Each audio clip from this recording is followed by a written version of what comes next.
Après le terrible accident de la route causé par Pierre Palmade sous les effets de la cocaïne, survenu le 10 février dernier, les messages de soutien à l'humoriste se font plus discrets.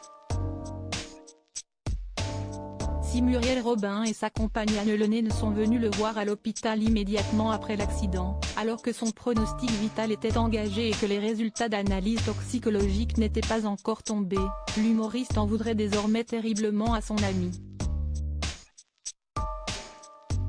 Directement mis en cause dans cet accident, Pierre Palmade peut toutefois toujours compter sur ses deux petites sœurs, Claire et Hélène.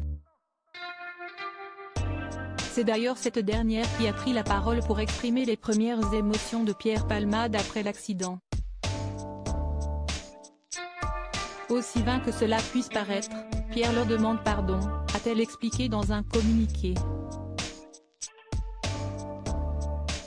Si est-il sans doute un traumatisme d'enfance qui a soudé les Palmade à jamais.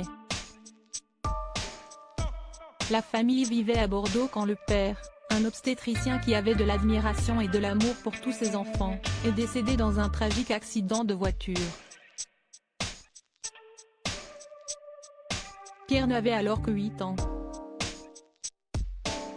Lui et ses petites sœurs, plus jeunes d'1 et 4 ans, se sont retrouvés seuls avec leur mère. Pour nous c'est comme s'il était parti pour un long voyage, avait-il raconté au Monde en 2019. Il m'a fallu des années avant d'admettre qu'il était mort. En effet, pour protéger ses enfants et se protéger elles-mêmes, leur mère avait refusé qu'ils assistent à l'enterrement. C'était tellement de chagrin qu'elle ne voulait pas nous voir pleurer. Elle trouvait trop violent que nous réalisions cette disparition, avait déclaré Pierre Palmade. Les deux sœurs vivent à Bordeaux aujourd'hui et Hélène est médecin. Elle travaille au centre hospitalier universitaire de Bordeaux au service de chirurgie maxillo-faciale et stomatologie. Concernant la benjamine, Claire, elle a habité Paris durant près de 20 ans avant de revenir s'installer sur les rives de la Garonne.